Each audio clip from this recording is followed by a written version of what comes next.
வணக்கம். நான் கார்த்திகேயன். நம்ம சேனலில் நீங்கள் பார்க்க போகிற விஷயம் என்ன அப்படின்னா, காக்சிடீனியான்னு சொல்லக்கூடிய ஒரு விஷயம் தான் பார்க்க போகிறோம். ஆல்ரெடி இந்த டாப்பிக்கில் ஒரு வீடியோ போட்டிருப்பேன். அந்த வீடியோ நல்லா ரீச் ஆயிருந்தது. அந்த வீடியோவில் இருக்கக்கூடிய எக்ஸசைஸ் நிறைய பேருக்கு பெயின் ரிலீஃபை கொண்டு வந்து. இப்போ என்ன பார்க்க போகிற விஷயம் என்ன அப்படின்னா, காக்சிக் போன் கம்ப்ரஸ் ஆகிட்டு சில பேருக்கு பெயின் அக்ரிவேட் பண்ணியிருக்கு. அந்த பெயின் என்ன பண்ணுதுன்னா, ஃபுல்லாக உங்களுக்கு ரியலிட்டி பெயினும் கொண்டு வந்து லெக் பேக்கில் இருக்கக்கூடிய மசில்ஸும் உங்களுக்கு, அதாவது ஹாம்ஸ்ட்ரிங்ஸ் சொல்லக்கூடிய மசிலே உங்களுக்கு பெயின் தெரியுது. சில பேர் ரொம்ப நேரம் சிட்டிங்கில் உட்கார முடியல, உட்காந்தோம் அப்படின்னா சாஞ்சு உட்காரப்புல இருக்குது. சரிங்களா? ஆல்ரெடி அந்த வீடியோவில் எப்படி சாஞ்சு உட்காரணும், எந்த பொசிஷன் உட்காரணும் சொல்லி கொடுத்துருப்பேன். என்ன பில்லை யூஸ் பண்ணணும் நீங்கள் அப்படின்னு சொல்லி கொடுத்துருப்பேன். சரிங்களா? இப்போ என்ன பண்ண போகிறோம் அப்படின்னா, அந்த மசில் ஸ்ட்ரென்தன் பண்ணுறதுக்கான ஸ்ட்ரென்தனிங் எக்ஸசைஸ் சொல்லித்தரேன். கண்டினியூவாக பண்ணுங்கள். இந்த பெயின் ரொம்ப நல்லா ரிடியூஸ் ஆகும். சரிங்களா?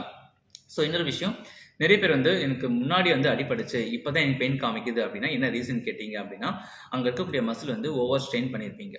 சரிங்களா? அந்த சுற்றி இருக்கக்கூடிய அந்த காக்சிக் போனை சுற்றி இருக்கக்கூடிய மசிலை நம்ம ஸ்ட்ரெயின் பண்ணியிருந்தாலும் உங்களுக்கு அந்த பெயின் வரும்.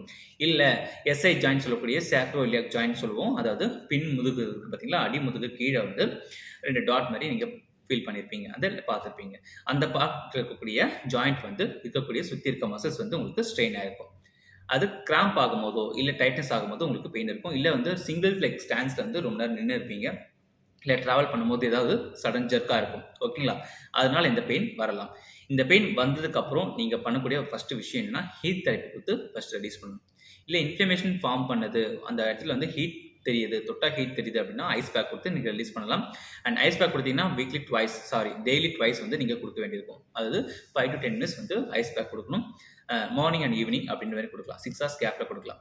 ஹாட் பேக் கொடுத்தீங்க அப்படின்னா டெய்லி 3 times கொடுக்கணும். 5 times இல்லை 5 minutes to 10 minutes கொடுத்தா போதும். சரிங்களா? 4 hours கேப் இருக்கணும். ஏன்னா இந்த சுற்றி இருக்க மசில் உங்களுக்கு ரிலீஸ் ஆக உங்களுக்கு பெயின் லெவல் ரெடியூஸ் ஆக ஆரம்பிக்கும். பெயின் ரெடியூஸ் ஆகிட்டு மட்டும் உங்களுக்கு ப்ராப்ளம் சரியாகாது. ஓகேங்களா? இந்த ப்ராப்ளம் சரியாகும்னா குளூட்டியல் மசில்ஸ், அதாவது பட் மசில்ஸை நீங்கள் ஸ்ட்ரென்தன் பண்ணிட்டீங்கன்னா இந்த பெயின் ரெடியூஸ் ஆக ஆரம்பிக்கும். அண்ட் அந்த பெயின் வராமல் தடுக்கிறதுக்கும் ஹெல்ப் பண்ணும். ஸோ பட் மசில் ஸ்ட்ரென்தன் பண்ணுறதுக்கான எக்ஸசைஸை நான் இன்னைக்கு சொல்லித்தரேன் பாருங்கள்.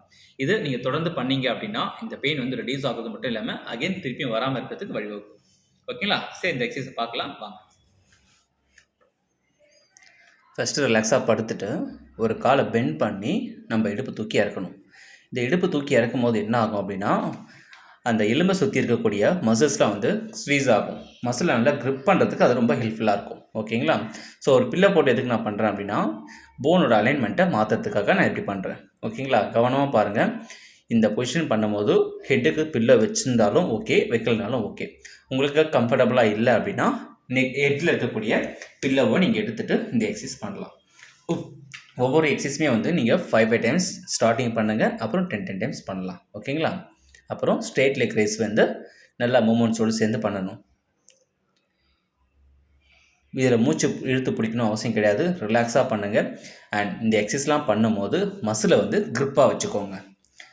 பேக்கில் இருக்கக்கூடிய பட் மசிலை நல்லா டைட் பண்ணிங்க அப்படின்னா ரொம்ப நல்லாவே ரிலீஸ் ஆகும். இது சைடில் பண்ணக்கூடிய ஸ்ட்ரெச்சஸ், க்ளூட்டியஸ் மீடியஸ்ன்னு சொல்லக்கூடிய ஸ்ட்ரெச் ஆகிறதுக்கு இது ரொம்ப ஹெல்ப்ஃபுல்லாக இருக்கும். சரிங்களா? இது பொசிஷன் பண்ணும்போது இடுப்பு வலி வந்தால் மட்டும் இந்த பொசிஷன் பண்ணாதீங்க. பட் இது பண்ணிங்கன்னா பேக் பெயின் இருந்தாலோ அண்ட் காக்சிடீனியா பெயின் சொல்கிறோம் பார்த்தீங்களா, அந்த பெயினை ரிடியூஸ் ஆகிறதுக்கு நல்லா ஹெல்ப்ஃபுல்லாக இருக்கும். இந்த எக்ஸசைஸ் பண்ணும்போது பிரிட்ஜிங் சொல்லுவோம். இந்த எக்ஸசைஸ் பண்ணும்போது என்ன பண்ணணும்னா, மோஷன் போகிற இடத்த நல்லா கண்ட்ராக்ட் பண்ணி தூக்கி ஹோல்ட் பண்ணி இறக்கணும். 1 2 3 4 5 ரிலாக்ஸ். இது போல் 5 sets ஸ்டார்டிங்கில் பண்ணணும். அப்புறம் போக போக 10 sets 15 sets அப்படின்ற மாதிரி நீங்கள் பண்ணலாம். சரிங்களா? இல்லைனா 10 seconds ஹோல்ட் பண்ணி நீங்கள் ரிலாக்ஸ் பண்ண வேண்டியிருக்கும். ஸோ ஃபஸ்ட்டு க்ளூட் மசில் டைட்டாக இருந்தது அப்படின்னா காக்சிடினியா சுற்றி இருக்கக்கூடிய லிகமெண்ட் நல்லா ஸ்ட்ரென்தன் ஆக சான்சஸ் நிறையவே இருக்குது. அதனால் கீழே நீங்கள் உட்காரும் போதோ இல்லை தரையில் உட்காந்தா எனக்கு பெயின் வருது, சேரில் உட்காந்தா எனக்கு பெயின் வருது, ஹார்ட் சர்ஃபேஸில் உட்காந்தா பெயின் வருதுன்னு சொல்கிறீங்க பார்த்தீங்களா, அது எல்லாமே உங்களுக்கு ரெடியூஸ் ஆக ஆரம்பிக்கும். அண்ட் கீழே சமணங்கால் போட்டு உட்காந்தாலும் சில பேருக்கு பெயின் வரும். இந்த எக்ஸசைஸ் பண்ணும்போது அந்த பெயின் ரெடியூஸ் ஆக ஆரம்பிக்கும்.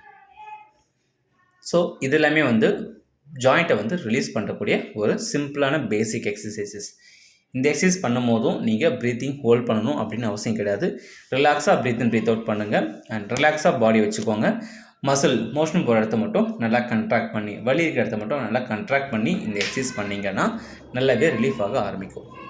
அதுக்கப்புறம் என்ன பண்ண போகிறோன்னா, டர்ன் பண்ணி குப்புறப்படுத்து பண்ணக்கூடிய எக்ஸசைஸ் நம்ம பார்க்கலாம். சரிங்களா? ஸோ எழுந்து குப்புறப்படுத்துக்கோங்க. குப்புறப்படுத்திட்டு ஸோ கான்சன்ட்ரேஷன் ஃபுல்லாக வந்து உங்கள் மோஷன் போகிற இடம், அதாவது பின்னாடி இருக்கக்கூடிய காக்சிடினியா பெயின் வந்துச்சு பார்த்தீங்களா, அந்த பெயினை சுற்றி இருக்கக்கூடிய மசிலை கான்சன்ட்ரேட் பண்ணுங்கள். இதுக்காக நம்ம என்ன பண்ணுறோம்னா, ஃபஸ்ட்டு வந்து குப்புறப்படுத்திட்டு காலை வந்து பிரித்து வைக்கணும். 2 தோடையும் பிரித்து வச்சுட்டு 2 பாதமும் ஒட்டி வச்சு நீங்கள் ஃப்ளெக்ஷன் எக்ஸ்டென்ஷன் பண்ணணும். அதாவது காலை மடக்கி நீட்டணும். காலை மடக்கி நீட்டும் போது பட் மசிலுக்கு கீழே இருக்கக்கூடிய மசில்ஸ் வந்து உங்களுக்கு கண்ட்ராக்ட் ஆக ஆரம்பிக்கும். அது ஸ்ட்ரென்த்தனாக இருந்தாலுமே உங்களுக்கு பெயின் லெவல் வந்து சேஞ்ச் ஆக ஆரம்பிக்கும். அதாவது ஒரு பாயிண்ட்லேருந்து இன்னொரு பாயிண்ட்டை சேஞ்ச் ஆகிறதுக்கு அது ஹெல்ப்ஃபுல்லாக இருக்கும். நெக்ஸ்ட் என்ன பண்ண போகிறோன்னா, சிங்கிள் லெக்காக வந்து நீங்கள் பண்ண போகிறோம். அண்ட் டபுள் சைடும் சேர்ந்து நீங்கள் இதை பண்ணலாம்.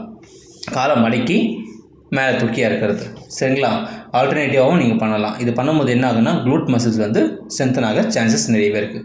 சில பேருக்கு வந்து க்ளூட் சுற்றி பெயின் இருக்கும் பார்த்தீங்களா, அந்த பெயினும் இது ரெடியூஸ் ஆகிறதுக்கு ஆல்டர்னேட்டிவ் லெக்கும் வந்து ஒரு சைடு வந்து லெஃப்ட் சைடு, ஒரு சைடு வந்து ரைட் ஹேண்ட் சைடு, இது போல் மாற்றி ஆல்டர்னேட்டிவ் பண்ணாலுமே ஜாயிண்ட் லூஸ் ஆகிறதும் சேர்ந்து உங்களுக்கு மசில் ஸ்ட்ரென்த்தன் ஆகிறதுக்கு ரொம்ப ஹெல்ப்ஃபுல்லாக இருக்கும்.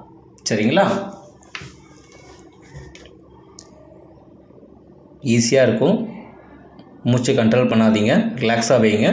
அண்ட் குவாட்ஸ் ஸ்ட்ரென்த்தனிங்காக ஆங்கிள் எப்படி வச்சுட்டு முட்டியை மட்டும் டைட் பண்ண ஆரம்பிங்க. முட்டியை டைட் பண்ணிங்க அப்படின்னா ஸ்குவாட்ஸ் மசில்ஸ், அதாவது ஃப்ரண்ட்டில் இருக்கக்கூடிய தை மசில்ஸும் சேர்த்து உங்களுக்கு ஸ்ட்ரென்த்தனாக ஆரம்பிக்கும். சில பேருக்கு வந்து முதுகு வலி இருந்தாலும் சேர்ந்து தொடையிலே வலி காமிக்கும். அந்த வலி இல்லாமல் இருக்கிறதுக்கு இது ஹெல்ப்ஃபுல்லாக இருக்கும். சரிங்களா?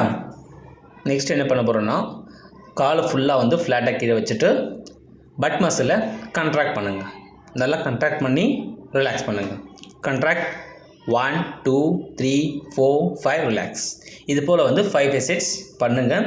அண்ட் கண்ட்ராக்ட் ஆனவனையும் மசில் வந்து ஏதோ கனமாக இருக்க மாதிரி ஃபீல் இருக்கும். பெயின் லெவல் ரெடியூஸ் ஆக ஆரம்பிக்கும். ஸோ தொடர்ந்து பண்ணுங்க பார்க்கலாம். பார்த்தீங்களா, இந்த எக்ஸசைஸ் வந்து ரொம்ப முக்கியமாக சிம்பிளாக பேசிக்காக சொல்லி கொடுத்துருக்கேன்.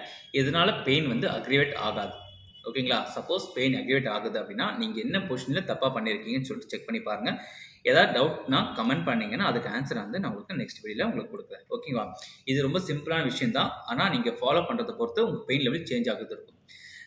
எல்லா ஏஜ் குரூப்பும் இந்த எக்ஸசைஸ் பண்ணலாமான்னு கேட்டிங்கன்னா தாராளமாக எல்லா ஏஜ் குரூப்பும் இந்த எக்ஸசைஸ் பண்ணலாம். இந்த எக்ஸசைஸ் வந்து பேசிக்காக இருக்கக்கூடிய ஒரு ஜென்ரல் எக்ஸசைசஸ். சரிங்களா? குளூட்டியல் மேக்ஸிமஸ், குளூட்டியஸ் மீடியமஸ் சொல்லக்கூடிய பட் மசில்ஸ் சுற்றி இருக்க மசில்ஸை வந்து நீங்கள் ஸ்ட்ரென்தன் பண்ணணும்.